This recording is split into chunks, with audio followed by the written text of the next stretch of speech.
7 bilhões e meio de anos. Esse é o tempo que a superfície desse objeto ficou exposta à radiação cósmica. A Terra ainda não existia. O Sol ainda não se tinha formado. A vida complexa ainda estava a 4 bilhões de anos de surgir em qualquer lugar do universo. E durante todo esse tempo, 7 bilhões e meio de anos, esse objeto viajou pela escuridão entre as estrelas, sendo bombardeado por raios cósmicos em intensidade total. Sem campo magnético para protegê-lo, sem atmosfera para protegê-lo, apenas radiação bruta e não filtrada, segundo após segundo, milênio após milênio, por mais tempo do que todo o nosso sistema solar existe. E agora essa crosta antiga está a evaporar, sublimando sob o calor do nosso Sol, revelando algo por baixo que não corresponde a nenhuma química conhecida, assinaturas químicas que não deveriam existir, proporções de isótopos que quebram os nossos modelos. E a comunidade científica, eles estão a minimizar isso,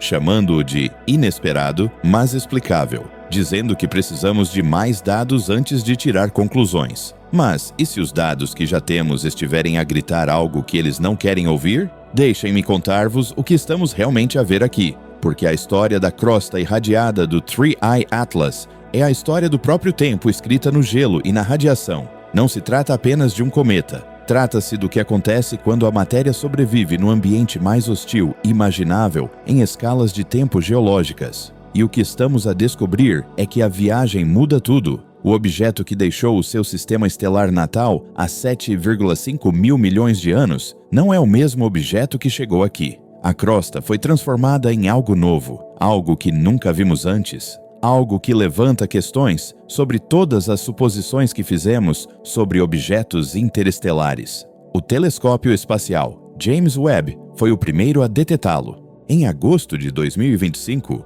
quando o Three Eye Atlas ainda estava longe do Sol, o espectrógrafo de infravermelho próximo do Webb analisou a composição da superfície do cometa. Procedimento padrão. Eles procuravam gelo de água, dióxido de carbono, metano, os suspeitos habituais na química cometária. O que encontraram foi uma abundância invulgar de dióxido de carbono. Não apenas abundante, dominante. A superfície do cometa tinha 10 vezes mais CO2 em relação à água do que qualquer cometa do sistema solar que já tínhamos medido. Essa foi a primeira pista de que algo estava diferente. Mas a verdadeira revelação veio quando analisaram as proporções de isótopos. O carbono tem 2 isótopos estáveis, carbono 12 e carbono 13. A proporção normal no sistema solar é de cerca de 89 átomos de carbono 12 para cada um de carbono 13. Essa proporção varia ligeiramente entre os objetos, dependendo de onde e como se formaram, mas permanece dentro de uma faixa previsível.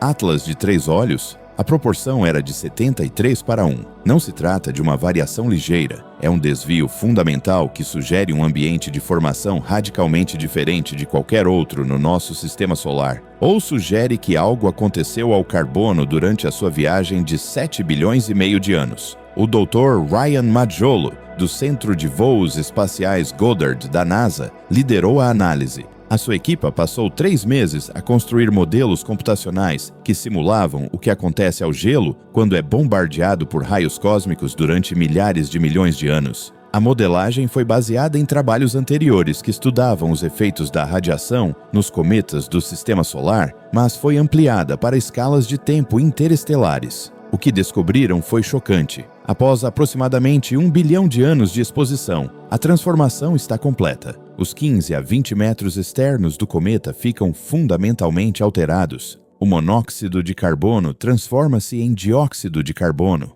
A estrutura cristalina do gelo muda. As ligações químicas quebram-se e reformam-se em novas configurações. A superfície torna-se uma crosta forjada pela radiação que não representa mais o material original.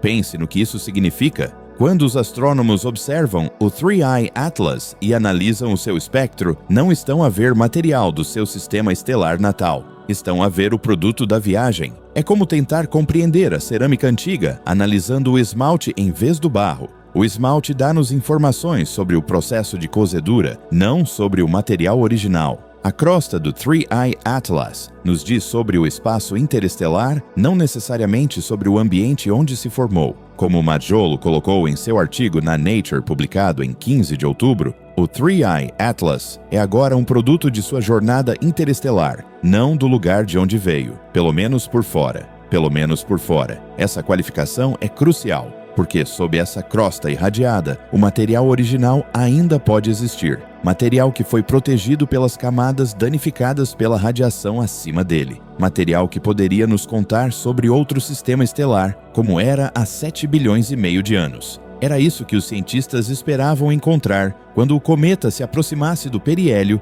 e o calor solar começasse a erodir a superfície. Era isso que eles pensavam que aconteceria. A crosta se sublimaria, revelando o gelo antigo por baixo, dando-nos uma janela para as condições em torno de uma estrela distante de quando o universo tinha metade da sua idade atual. Mas não foi isso que aconteceu. O que aconteceu foi muito mais estranho. 3 de novembro de 2025, o Very Large Telescope do Observatório Europeu do Sul, no Chile, realizou espectroscopia de alta resolução quando o cometa se aproximou do periélio. Eles estavam procurando especificamente por mudanças na composição química à medida que as camadas superficiais se sublimavam. A doutora Sofia Ramírez liderou a equipe de observação. Sua análise inicial, divulgada em 7 de novembro, observou uma consistência surpreendente nas características espectrais, apesar da perda significativa de massa. Tradução: a química não estava a mudar, mesmo que a superfície estivesse a evaporar. A crosta estava a sair, mas o que estava por baixo parecia quimicamente idêntico à própria crosta. Isto não faz sentido no modelo padrão. Se a crosta é uma camada danificada pela radiação e o interior é gelo puro, as suas composições químicas deveriam ser diferentes. A camada danificada deveria mostrar proporções isotópicas alteradas, estruturas moleculares modificadas, novos compostos criados pela radiação. O interior puro deveria mostrar a composição química original da formação. A transição da crosta para o interior deveria ser óbvia nos dados espectroscópicos, mas não era. A consistência sugeria que os danos causados pela radiação penetravam muito mais profundamente do que os modelos previam, ou que todo o objeto tinha uma composição uniforme, ou que algo mais estava a acontecer que os modelos não levavam em conta. A equipe do Dr. Ramírez realizou observações adicionais de 8 a 10 de novembro. O resultado foi o mesmo. As assinaturas químicas permaneceram constantes enquanto o brilho aumentava em um fator de 2,1. O cometa estava a produzir enormes quantidades de gás, 5,7 vezes 10, a potência de 28 moléculas de água por segundo em 10 de novembro. Mas as proporções de isótopos não estavam a mudar. O carbono 13 para o carbono 12 manteve-se em 73 para 1. As proporções de isótopos de oxigênio mostraram consistência semelhante.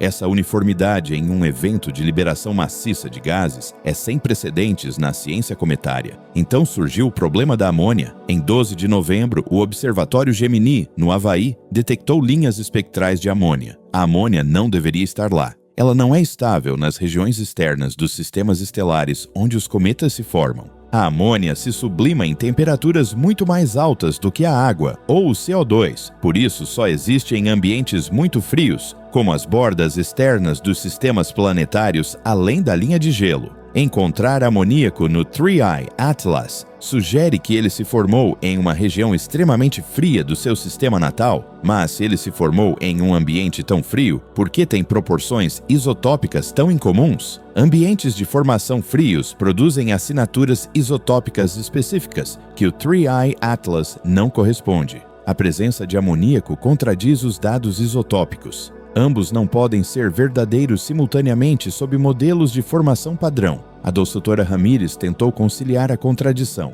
A sua hipótese de trabalho, apresentada na Conferência Astronômica de dezembro em Washington, talvez o objeto se tenha formado num disco protoplanetário com gradientes químicos muito diferentes dos do nosso próprio sistema solar. Talvez a estrela em torno da qual se formou tivesse abundâncias elementares invulgares que criaram distribuições isotópicas não padrão. Talvez... E aqui ela fez uma pausa, escolhendo cuidadosamente as palavras. Talvez estejamos a ver uma combinação de química de formação e alteração de radiação que cria uma assinatura que nunca encontramos antes. Precisamos de mais dados para distinguir entre as possibilidades. Mas não há mais dados a caminho. Pelo menos não do tipo que resolveria estas questões. O 3I Atlas fez a sua aproximação máxima ao Sol a 7 de novembro, distância do periélio, 0,98 unidades astronômicas, apenas um pouco mais perto do que a órbita da Terra. Após o periélio, o cometa começou a afastar-se. Em dezembro, estava demasiado fraco para uma espectroscopia detalhada a partir de telescópios terrestres. Em janeiro de 2026, apenas os maiores telescópios conseguiam detectá-lo. A janela para a recolha de dados críticos fechou-se antes que a comunidade pudesse analisar completamente o que estava a ver. Isso é incomum. Normalmente, quando os cientistas encontram um objeto anômalo, mobilizam recursos, coordenam observações em várias instalações, redigem propostas de resposta rápida para grandes telescópios.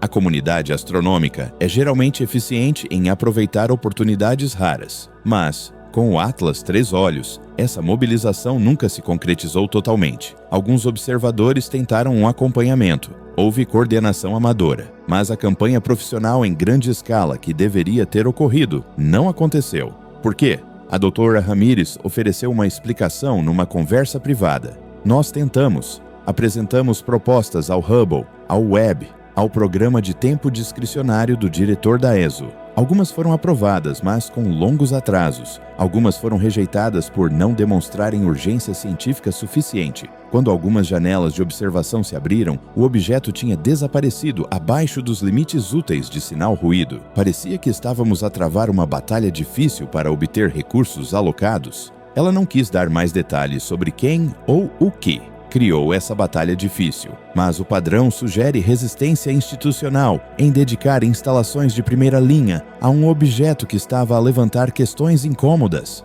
As proporções isotópicas são o que deixa as pessoas desconfortáveis, porque, na verdade, só há duas explicações. Primeiro, o objeto se formou em um ambiente estelar tão diferente do nosso que nossos modelos de formação não se aplicam. Isso significa que nossa compreensão da formação do sistema planetário é menos universal do que pensávamos. Todos os modelos que construímos são baseados no estudo do nosso sistema solar e em observações de discos protoplanetários ao redor de estrelas jovens. Partimos do princípio de que a química básica é consistente em toda a galáxia. Encontrar objetos com assinaturas isotópicas fundamentalmente diferentes desafia essa suposição. Isso sugere que os sistemas estelares podem produzir química fora do nosso espaço modelo. Isso é inquietante para os teóricos que passaram as suas carreiras a construir esses modelos. Segunda explicação, as proporções isotópicas não são naturais, resultam de um processo diferente da nucleossíntese estelar e da formação planetária. Que processo? Separação isotópica artificial. Tecnologia. Se quisesse construir uma nave espacial de longa duração, usando gelo como proteção contra radiação e propulsor, poderia projetar proporções isotópicas específicas por motivos de desempenho. Isótopos mais leves sublimam em temperaturas ligeiramente diferentes dos isótopos mais pesados. Controlar a mistura de isótopos permite controlar o comportamento de desgaseificação. Isso é especulativo, mas não é loucura. A separação isotópica é um processo industrial rotineiro na Terra. Fazemos isso para o enriquecimento de urânio, para isótopos médicos, para aplicações científicas. Uma civilização avançada provavelmente teria uma tecnologia de separação de isótopos muito melhor do que a nossa. Se o 3I Atlas fosse artificial, proporções de isótopos projetadas seriam uma característica plausível do projeto. Ninguém quer dizer isso publicamente. Sugerir que um objeto astronômico é artificial sem evidências contundentes é suicídio profissional. Mas, em conversas privadas, a questão surge: por que os isótopos estão errados? Por que há amônia onde não deveria haver? Por que a composição química permaneceu constante durante um evento de desgaseificação massiva? Por que os danos causados por radiação de 7,5 bilhões de anos não penetram mais profundamente do que 15 a 20 metros, quando os modelos dizem que deveriam penetrar muito mais profundamente? Cada pergunta tem uma resposta natural possível, mas, quando consideradas em conjunto, o padrão é estranho. O Dr. Martin Cross, de Oxford, estuda a formação de cometas. Perguntei-lhe diretamente: essas observações poderiam ser consistentes com um objeto artificial? Sua resposta: consistentes? Sim. Diagnósticas? Não.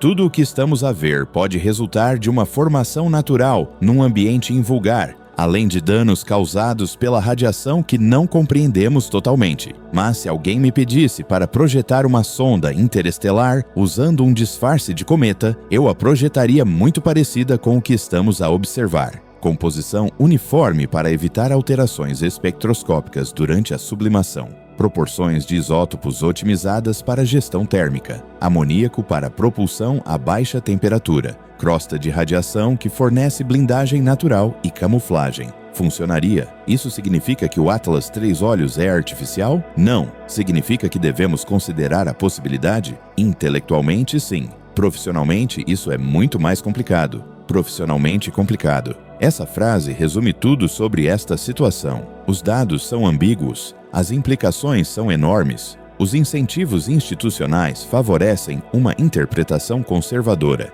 Digamos que é um cometa natural, com propriedades incomuns. Digamos que precisamos de mais dados. Digamos que é necessário um estudo mais aprofundado. Estas são posições seguras. Não geram controvérsia. Não ameaçam o financiamento. Não provocam o ridículo dos colegas. Mas e se a interpretação conservadora estiver errada? E se a crosta com 7,5 mil milhões de anos estiver a tentar dizer-nos algo que nos recusamos a ouvir, porque ouvir isso exigiria reconhecer possibilidades que fomos treinados para descartar? A crosta evaporou-se. Vimos o que estava por baixo. Não corresponde aos nossos modelos. Em que ponto é que, invulgar, mas natural, se torna? Precisamos de considerar seriamente alternativas. Essa é a questão que a comunidade científica está a evitar. E quanto mais tempo a evitam, mais difícil se torna abordá-la honestamente quando, se, surgirem provas definitivas. A crosta desapareceu. Sublimou-se no espaço. A janela fechou-se. Nunca mais teremos outra oportunidade de estudar o Atlas 3 Olhos no periélio. Ele está a recuar para o espaço interestelar, desaparecendo na escuridão, levando consigo os seus segredos. Será que deixamos escapar algo crucial? Será que a cautela institucional nos custou a oportunidade de fazer a descoberta mais importante da história da humanidade? Ou será que estamos a pensar demais em dados ambíguos de um objeto invulgar? Mas, em última análise, natural? Estas perguntas não serão respondidas. Não para o Atlas 3 Olhos. Mas e o próximo visitante interestelar? É aí que vamos descobrir se somos capazes de reconhecer algo verdadeiramente anômalo, ou se as nossas estruturas são tão rígidas que vamos racionalizar qualquer evidência que não se encaixe. A crosta de 1.000 milhões de anos mostrou-nos os limites dos nossos modelos. O que não nos mostrou foi se somos capazes de transcender esses limites quando os dados assim o exigem. A física do bombardeamento de raios cósmicos é brutal e precisa. Protões e núcleos atômicos de alta energia, viajando a uma velocidade próxima à da luz, colidem com moléculas da superfície, quebrando ligações químicas, deslocando átomos e criando cascatas de partículas secundárias. Cada impacto libera energia, equivalente a milhares de reações químicas simultâneas. Ao longo de milhões de anos, isso transforma a estrutura da superfície em nível molecular. Ao longo de bilhões de anos, reescreve completamente a química. A equipa do Dr. Ryan Majolo, em Goddard, modelou este processo usando simulações de Monte Carlo, métodos estatísticos que rastreiam milhões de impactos de partículas individuais e calculam os efeitos cumulativos. Começaram com a composição padrão do gelo cometário, 80% de água, 15% de monóxido de carbono e 5% de outros voláteis. Em seguida, bombardearam-no com um fluxo de raios cósmicos correspondente ao ambiente interestelar. A simulação durou 7 bilhões e meio de anos. Tempo de processamento nos supercomputadores da NASA, 47 dias. Os resultados foram publicados na Nature em 15 de outubro de 2025. A transformação é abrangente. Após 1 bilhão de anos, o monóxido de carbono foi amplamente convertido em dióxido de carbono por meio da oxidação induzida por radiação. A estrutura do gelo de água mudou de cristalina para amorfa. o que significa que a rede molecular organizada foi interrompida em um arranjo desordenado. Após 3 mil milhões de anos, os primeiros 15 metros da superfície ficaram mecanicamente enfraquecidos. Os danos causados pelos raios cósmicos criaram microfraturas e vazios que tornaram a crosta frágil e porosa. Após 5 mil milhões de anos, a composição química estabilizou-se num novo equilíbrio. O dióxido de carbono domina, o teor de água diminuiu através da fotólise e novos compostos formaram-se a partir de radicais livres criados pela radiação. Após 7 bilhões e meio de anos, a idade da crosta do 3I Atlas, os 20 metros externos estão fundamentalmente alterados. A química da formação original foi apagada. As proporções de isótopos foram alteradas por reações nucleares induzidas por raios cósmicos de alta energia. O objeto tornou-se produto de sua jornada, não de sua origem. Isso é o que o modelo de Majolo previu. Isso é o que deveria ter sido observado quando o 3I Atlas se aproximou do Sol. Mas a observação não correspondeu à previsão. O modelo de Majolo previu uma mudança isotópica para isótopos mais leves. A radiação deveria preferencialmente retirar os neutrões dos núcleos atômicos, reduzindo o número de massa. O carbono 13 deveria diminuir em relação ao carbono 12. O 3I Atlas mostrou o oposto. O carbono 13 estava elevado. O modelo previu uma transição química gradual à medida que a crosta se sublimava e as camadas mais profundas eram expostas. O 3I Atlas mostrou consistência química.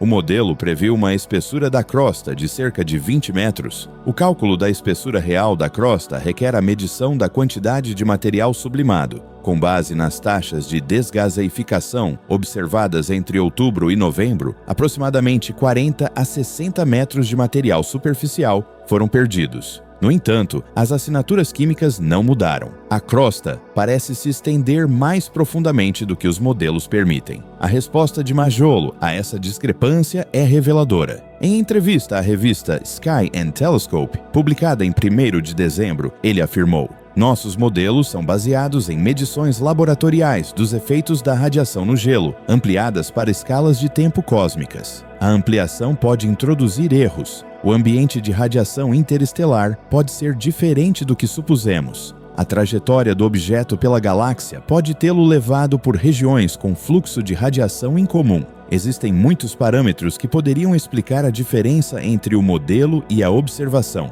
Então, após uma pausa que o entrevistador notou, ou a composição do objeto pode ser significativamente diferente do que assumimos como ponto de partida. Se ele não começou como gelo cometário padrão, o nosso modelo não se aplicaria. Essa frase final é a chave. Os modelos são tão bons quanto as suas suposições. Se o 3I Atlas não começou como um cometa normal, se a sua composição era incomum desde a formação, ou se foi projetado em vez de formado naturalmente, então os modelos de danos por radiação baseados em gelo cometário padrão dariam respostas erradas. A discrepância entre o modelo e a observação não significa necessariamente que o modelo esteja errado. Pode significar que o objeto está errado. Com isso quero dizer, errado para um cometa natural. Mas sugerir que o objeto pode não ser natural desencadeia uma reação imediata. Quando a doutora Helena Kim, da Universidade Nacional de Seul, publicou um artigo em novembro propondo que as proporções isotópicas do 3I Atlas poderiam ser explicadas pelo enriquecimento isotópico artificial, a resposta foi rápida e dura. O Dr. Bernard Lafontaine,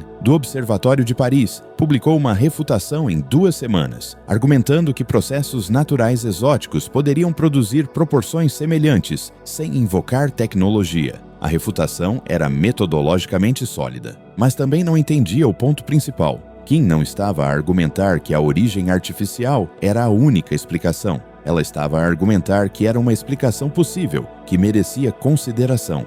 A refutação de Lafontaine tratou o possível como provável e então demoliu uma posição que Kim nunca assumiu. Este é um padrão no discurso científico sobre objetos anômalos. A posição conservadora, origem natural com propriedades incomuns, é padrão e requer apenas plausibilidade, não prova. A posição alternativa, origem tecnológica, requer provas contundentes antes mesmo de ser discutida seriamente. Essa assimetria faz sentido para afirmações comuns. Afirmações extraordinárias requerem evidências extraordinárias, mas isso cria um ponto cego. Se um objeto artificial fosse detectado, quanta evidência seria necessária para que a comunidade científica o reconhecesse? O que seria considerado prova suficiente? Ninguém definiu esse limite, o que significa que a comunidade poderia inconscientemente continuar a elevar o nível de evidência à medida que mais dados se acumulam, sempre encontrando razões para favorecer a explicação natural, independentemente do que as observações mostram. O Dr. Kim abordou isso numa entrevista à revista científica coreana publicada a 10 de dezembro. Não estou a dizer que o Atlas de 3 olhos é artificial. Estou a dizer que devemos estabelecer critérios claros para quais evidências indicariam origem artificial, para que saibamos o que procurar. No momento, estamos comparando padrões com modelos naturais. Se os dados não se encaixam, expandimos os modelos ou adicionamos parâmetros até que se encaixem. Isso é ciência normal, mas significa que podemos perder objetos artificiais porque estamos tão comprometidos em encontrar explicações naturais que não conseguimos ver alternativas? Precisamos de uma estrutura para reconhecer a tecnologia quando a encontramos? Essa estrutura não existe. Ela tem razão. Não existe uma estrutura estabelecida. O SETI, Search for Extraterrestrial Intelligence, busca por inteligência extraterrestre, concentra-se em sinais de rádio. Isso é comunicação ativa. E os artefatos passivos? E os objetos projetados não para comunicar, mas para cumprir algum outro propósito? Se tal objeto passasse pelo sistema solar, que sinais o identificariam? A questão foi abordada em artigos teóricos, mas não em protocolos observacionais. Os astrônomos não têm uma lista de verificação para como determinar se um cometa é realmente uma nave espacial. A ausência de uma lista de verificação significa a ausência de uma avaliação sistemática, o que significa que as provas potenciais são descartadas caso a caso, sem que o peso cumulativo seja considerado. O problema do azoto acrescenta outra camada. O azoto 14 e o azoto 15 são 2 isótopos estáveis. A proporção normal no sistema solar é de aproximadamente 272 átomos de azoto 14 para cada átomo de azoto 15. Essa proporção é notavelmente consistente em todos os objetos do sistema solar porque os isótopos de azoto não se fraccionam facilmente. Eles se comportam quimicamente de forma idêntica, por isso não se separam durante a formação planetária. Encontrar um objeto com uma proporção de azoto significativamente diferente seria uma grande descoberta sobre as condições de formação em outro sistema estelar. A proporção de azoto do 3I Atlas é de 183 para 1. Isso representa um enriquecimento de 33% em azoto 15 em comparação com o padrão do sistema solar. Isso foi detectado pelo ALMA, Atacama Large Millimeter Array, no Chile, durante observações realizadas em outubro. A detecção exigiu medições extremamente sensíveis, pois o nitrogênio não é abundante na superfície dos cometas. Mas a resolução do ALMA é suficiente para detectar nitrogênio no gás liberado durante a desgaseificação. O resultado foi publicado na Astronomy and Astrophysics em 23 de novembro. 33% de enriquecimento é um valor enorme. Isso sugere um ambiente de formação com abundância de isótopos de azoto radicalmente diferente ou um processo de fracionamento que removeu preferencialmente o azoto 14. Ambos são teoricamente possíveis, mas requerem condições específicas. O ambiente de formação requer uma estrela com nucleossíntese incomum, possivelmente uma estrela muito massiva com diferentes vias de fusão, que produz mais azoto 15. O fracionamento requer um processo que opera de forma diferente em 2 isótopos, possivelmente fotólise em comprimentos de onda específicos que quebram preferencialmente as ligações de azoto 14. Qualquer um dos mecanismos é exótico. Nenhum deles se encaixa facilmente com outras restrições sobre a origem do 3I Atlas. Ou, terceira opção, a proporção de nitrogênio é projetada. O nitrogênio 15 tem propriedades nucleares ligeiramente diferentes do nitrogênio 14. Em reações de fusão, essa diferença é importante. Se estivesse a construir uma nave espacial movida à fusão, poderia enriquecer o nitrogênio 15 para otimizar o ciclo de combustível. Isso é ainda mais especulativo do que a separação de isótopos para gerenciamento térmico. Mas não é impossível. Sistemas de propulsão avançados podem ter requisitos de isótopos que não podemos prever, porque a nossa tecnologia está muito longe desse nível. 3 anomalias: proporção de isótopos de carbono desviando-se da norma, proporção de isótopos de nitrogênio significativamente enriquecida, presença de amoníaco onde não deveria ser estável.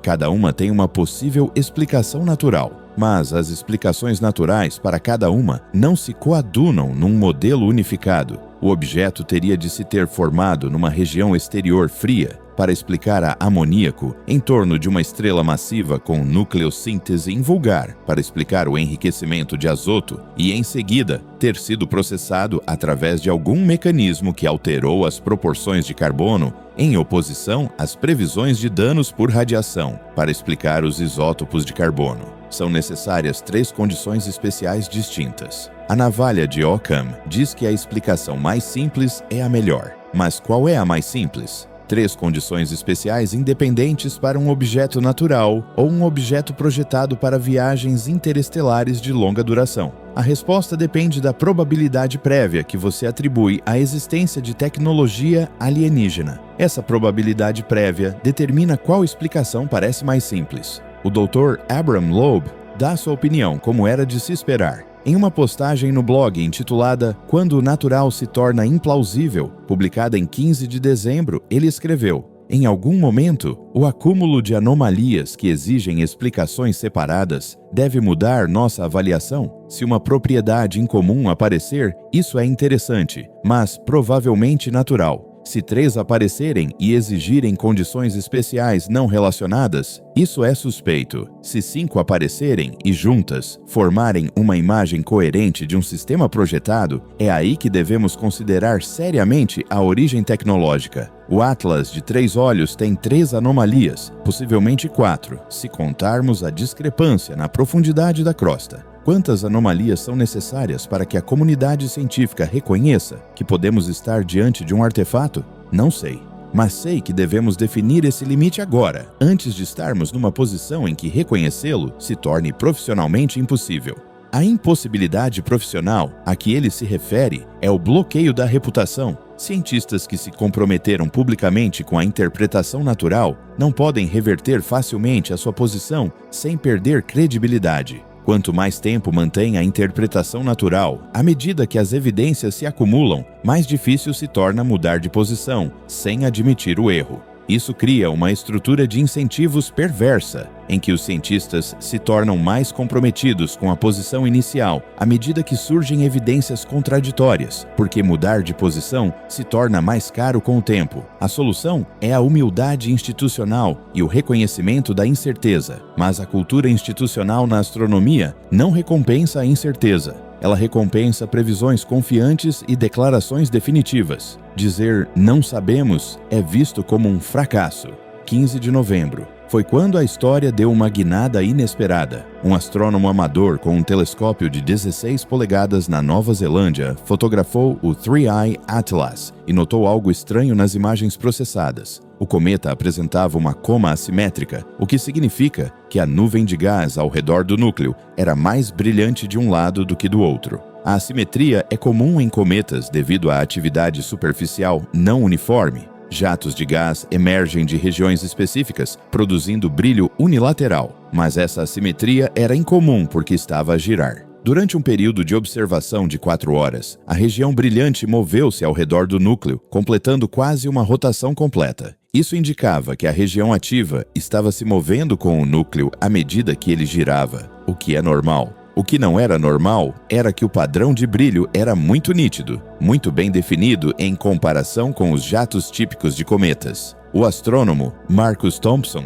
postou imagens em um fórum de astronomia amadora. Astrônomos profissionais tomaram conhecimento. Em 3 dias, 4 observatórios profissionais tentaram fazer observações de acompanhamento. 2 conseguiram capturar padrões assimétricos semelhantes na coma. Uma dessas observações do Observatório Lowell, no Arizona, mostrou que a região brilhante estava a emitir preferencialmente em um comprimento de onda específico, 388 nanômetros, correspondente à emissão de radicais de cianeto. O cianeto provém da decomposição de compostos orgânicos. Sua presença não é surpreendente em cometas. O que é surpreendente é que a emissão de cianeto estava localizada em uma pequena região da coma, em vez de distribuída uniformemente. A doutora Jennifer Walsh, do Southwest Research Institute, analisou os dados de Lowell. A sua interpretação, apresentada na reunião da American Astronomical Society em janeiro, a emissão localizada de cianeto sugere uma composição heterogênea da superfície. Uma região do núcleo tem uma concentração mais elevada de material orgânico do que outras regiões. Durante a rotação, quando essa região fica voltada para o Sol, a sublimação aumentada de orgânicos produz uma pluma de cianeto.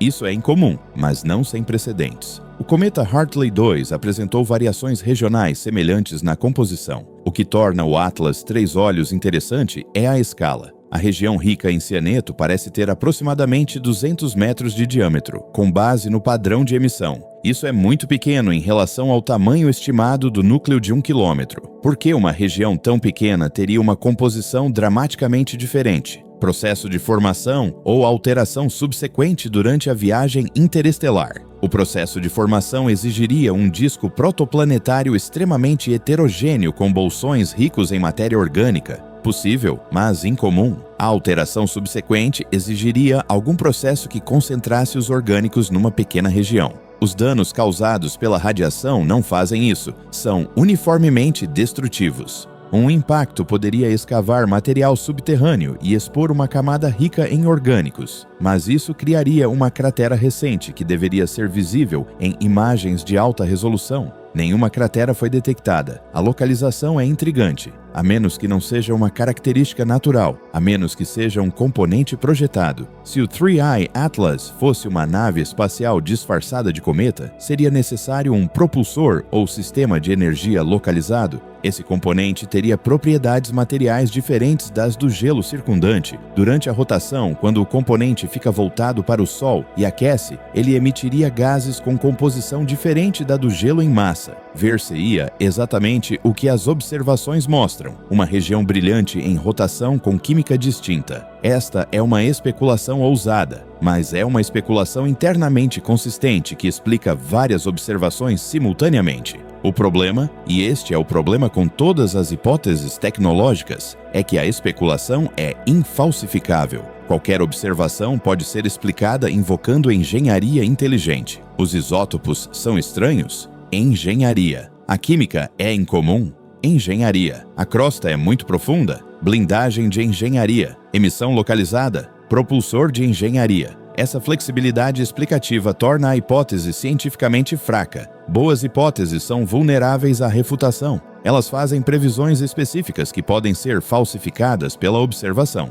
É tecnologia alienígena? Não prevê nada específico porque não sabemos como é a tecnologia alienígena. É uma explicação genérica que explica tudo e, portanto, não explica nada. É por isso que a comunidade científica reluta em se envolver seriamente com hipóteses tecnológicas. Não porque os cientistas sejam tacanhos, porque pode ser tecnologia, é demasiado flexível para ser uma estrutura científica útil, não restringe observações futuras, não gera previsões testáveis. Não é que a hipótese esteja errada, ela pode estar certa. É que ela não é cientificamente produtiva, até que alguém defina quais observações específicas a confirmariam ou refutariam. A doutora Helena King tentou fazer isso em seu artigo de novembro. Ela propôs 3 testes de diagnóstico para o enriquecimento artificial de isótopos. Primeiro, medir vários sistemas de isótopos: carbono, nitrogênio, oxigênio, enxofre. Se todos mostrarem proporções não padrão consistentes com o enriquecimento, isso apoia a origem tecnológica. Se apenas 1 ou 2 forem incomuns, isso apoia a explicação natural de um ambiente de formação exótico. Segundo, procurar correlações entre proporções isotópicas e abundâncias voláteis. Um objeto projetado mostraria relações otimizadas, proporções isotópicas que maximizam a eficiência térmica, dados os voláteis disponíveis. Um objeto natural mostraria relações aleatórias determinadas pelas condições de formação. Terceiro, medir variações espaciais. Um objeto projetado pode ter gradientes isotópicos, variação deliberada na superfície por razões funcionais. Um objeto natural teria isótopos homogêneos. Esses testes são teoricamente válidos. O problema é a implementação. Todos os três exigem qualidade de dados que não existe mais para o 3i Atlas. O objeto desapareceu abaixo do limite para medições de isótopos. A resolução espacial necessária para mapear gradientes de isótopos requer uma aproximação da nave espacial, não uma observação baseada na Terra. A oportunidade passou. Se a estrutura de Kim tivesse sido desenvolvida 6 meses antes, durante o pico da janela de observação, os testes poderiam ter sido realizados. Agora não podem. A janela fechou. Nunca saberemos se o 3i Atlas teria passado nesses testes.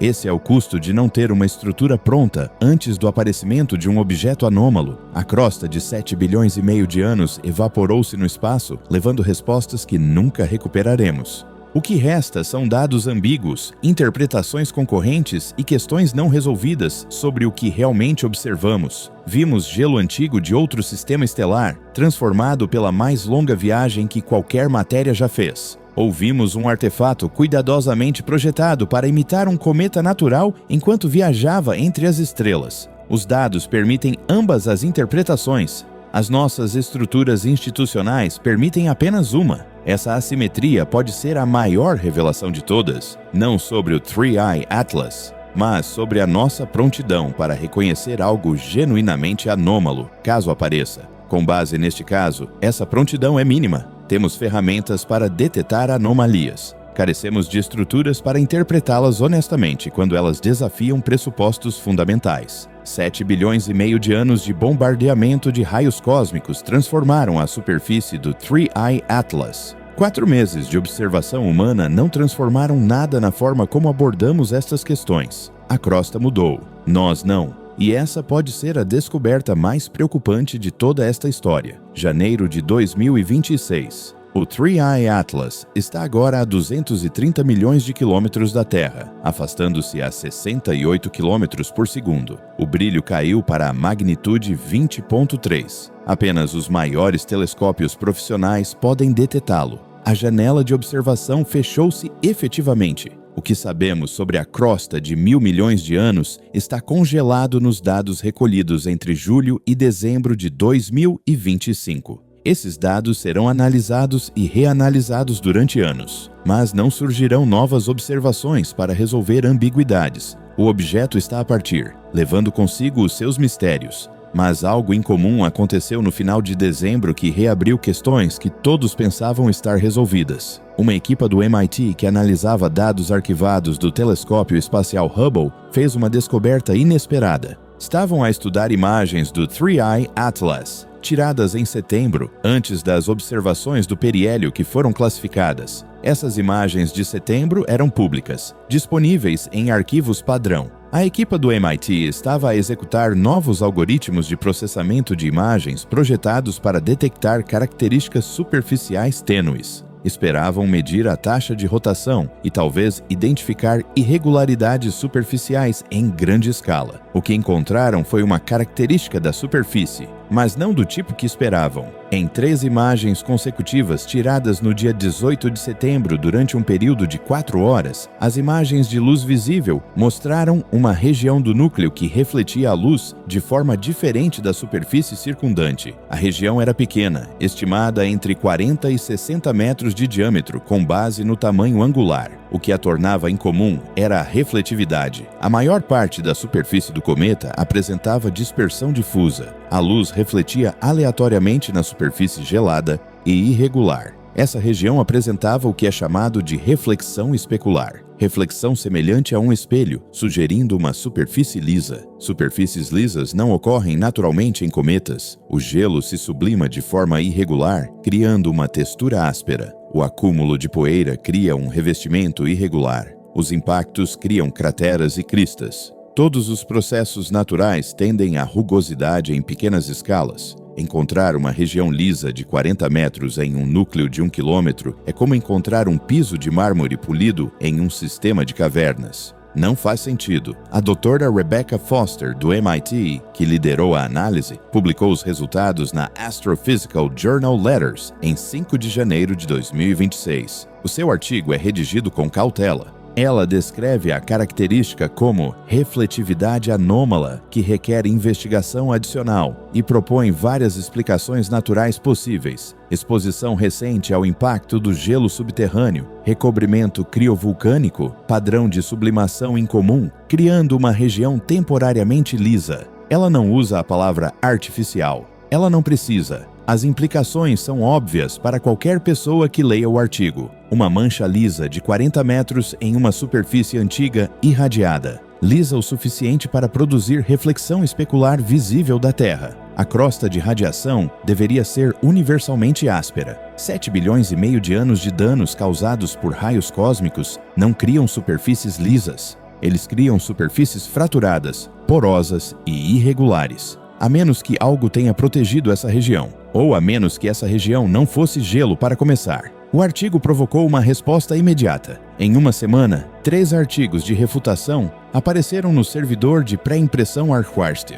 Todos os 3 argumentavam que a característica era um artefato de processamento de imagem, algo criado pelos algoritmos de Foster e não uma propriedade real da superfície. O Dr. Michael Santos, o mesmo Santos que liderou as observações classificadas do Hubble em 2 de outubro, escreveu uma das refutações. Seu argumento: a técnica de processamento de Foster usa aprimoramento de bordas que pode criar características falsas em dados de baixo sinal. As imagens de setembro estavam no limite da relação sinal-ruído para detectar características da superfície. O realce de bordas nesse regime não é confiável. A mancha lisa é provavelmente um artefato do algoritmo que amplifica o ruído em uma estrutura aparente. Foster respondeu em 10 de janeiro, com uma análise técnica detalhada, mostrando que seus algoritmos foram devidamente validados em dados de teste. Ela demonstrou que o artefato descrito por Santos seria diferente do que ela observou.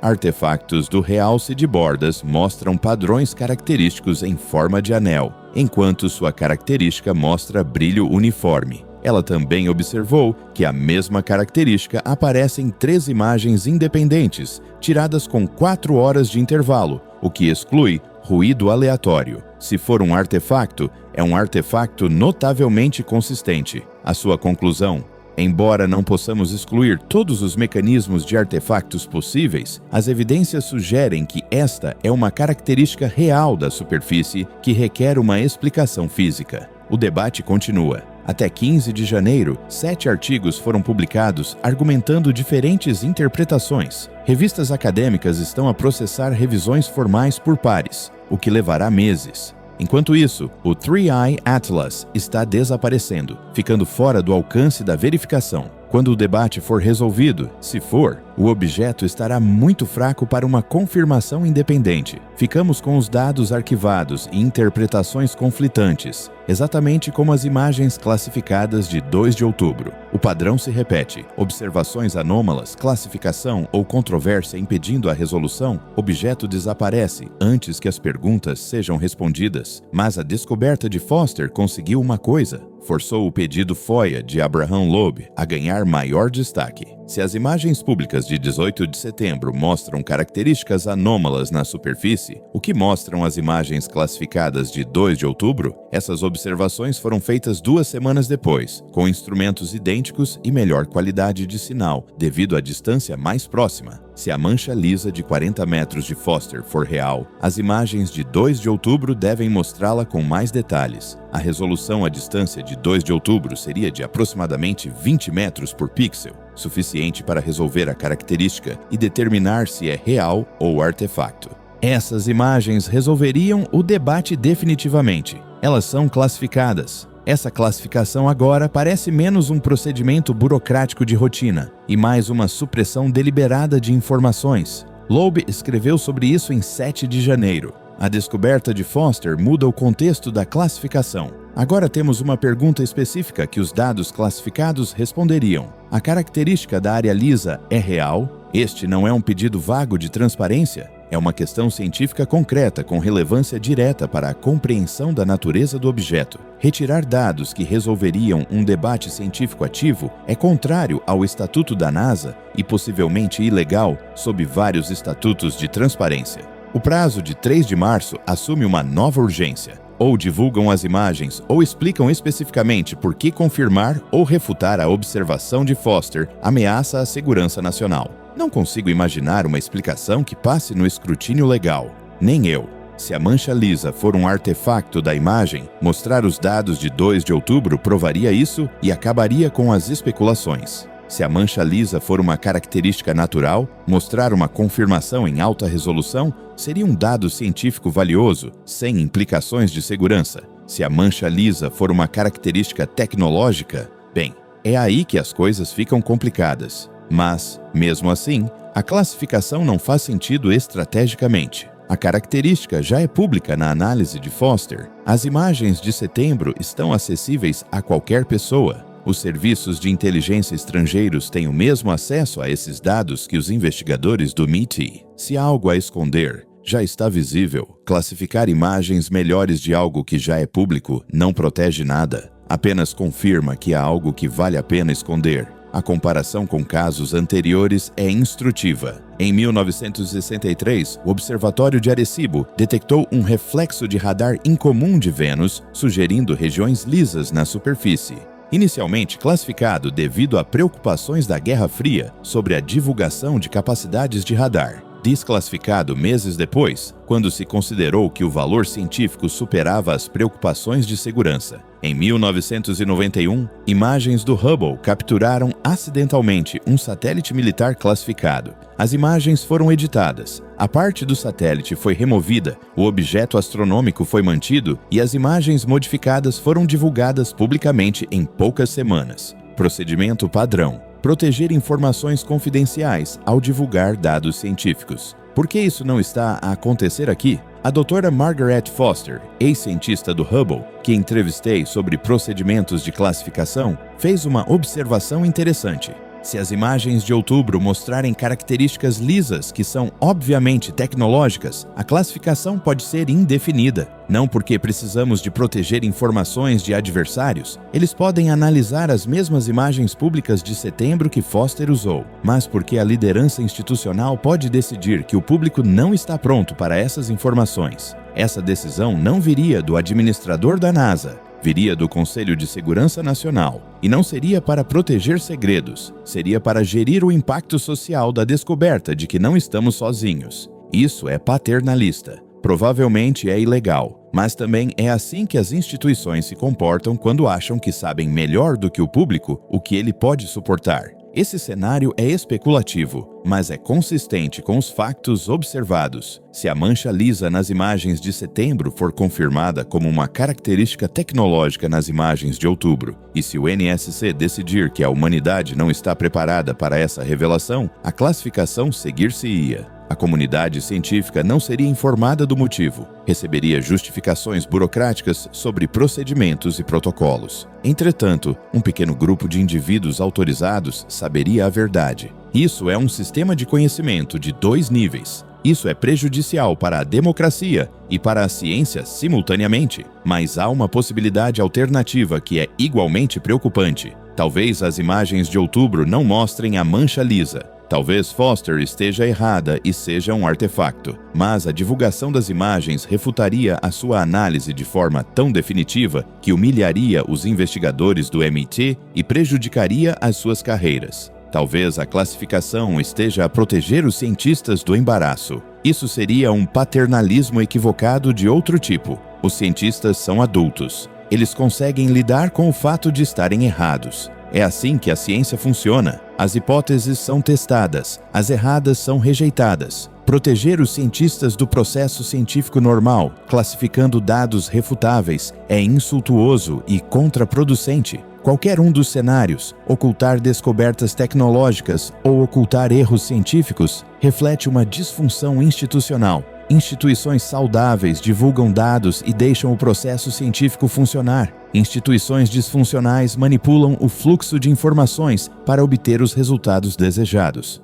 Historicamente, a NASA tem estado mais próxima do extremo saudável do espectro. Isso está a mudar. O caso do Atlas de 3 olhos mostra uma instituição que prioriza o controlo em detrimento da transparência. Essa é a mudança que mais importa, não se o cometa tem uma mancha lisa. Se a NASA se tornou uma organização que esconde dados para gerir narrativas, em vez de uma organização que partilha dados para avançar o conhecimento. A crosta de 1.000 milhões de anos contou-nos uma história sobre raios cósmicos, tempo e transformação. Mas a resposta humana a essa crosta conta uma história diferente. Uma história sobre como lidamos com a ambiguidade, como reagimos a observações que não se encaixam nos modelos, como as nossas instituições escolhem entre transparência e controlo quando os riscos parecem altos. Por essas medidas, falhamos. Tivemos 7 meses para estudar um objeto sem precedentes. Recolhemos dados extraordinários, fizemos descobertas intrigantes e então classificamos observações críticas, discutimos sobre metodologias, questionamos a competência uns dos outros e deixamos o objeto escapar enquanto discutíamos sobre procedimentos. 16 de março de 2026 é quando o 3I Atlas se aproxima mais de Júpiter, 54 milhões de quilômetros. Será de magnitude 21, efetivamente invisível, exceto para os maiores telescópios com longas exposições. Após a passagem por Júpiter, ele sai do sistema solar interno permanentemente. A trajetória o leva de volta ao espaço interestelar. Em 2030, estará além do cinturão de Kuiper. Em 2040, além da nuvem de Oort. Em 2050, de volta à escuridão entre as estrelas, onde passou os últimos 7,5 mil milhões de anos. A crosta que cresceu durante essa jornada evaporou-se. O Sol da Terra removeu as camadas que a radiação interestelar acumulou ao longo do tempo geológico. Por baixo estava... o quê? Gelo de outro sistema estelar? Material projetado para viagens espaciais de longa duração? Não sabemos. Tivemos a oportunidade de descobrir. Escolhemos a discussão em vez da investigação. A doutora Helena Kim, a investigadora de Seul, que propôs testes de enriquecimento de isótopos, publicou o artigo final sobre o 3I Atlas em fevereiro. Vale a pena citar a sua conclusão na íntegra. O 3I Atlas apresentou à humanidade uma experiência natural para testar a nossa prontidão para detetar e caracterizar potenciais artefatos tecnológicos. Falhamos nesse teste. Não porque nos faltassem instrumentos ou conhecimentos especializados, porque nos faltava uma estrutura para uma avaliação honesta quando as observações se desviam das expectativas. Recorremos por defeito a explicações naturais e exigimos provas esmagadoras para alternativas. Esta assimetria faz sentido para afirmações comuns, mas cria um ponto cego permanente. Se um objeto tecnológico fosse detetado, a nossa estrutura atual rejeitá-lo-ia até que as evidências se tornassem impossíveis de negar. Nesse ponto, a perturbação social e institucional seria maximizada. Uma abordagem melhor: definir antecipadamente os critérios para o que constituiria assinaturas tecnológicas. Aplicar esses critérios objetivamente. Aceitar respostas, sejam elas confortáveis ou não. Até desenvolvermos essa honestidade intelectual, não estamos prontos para encontrar o que pode estar à nossa espera no espaço. O 3I Atlas mostrou-nos isso. A questão é se aprendemos com isso. A crosta desapareceu. O objeto está a partir. Os dados permanecem. Em algum lugar nos arquivos, existem imagens do Hubble de 2 de outubro. Mostrando o quê? Não sabemos. O prazo de 3 de março pode nos dizer.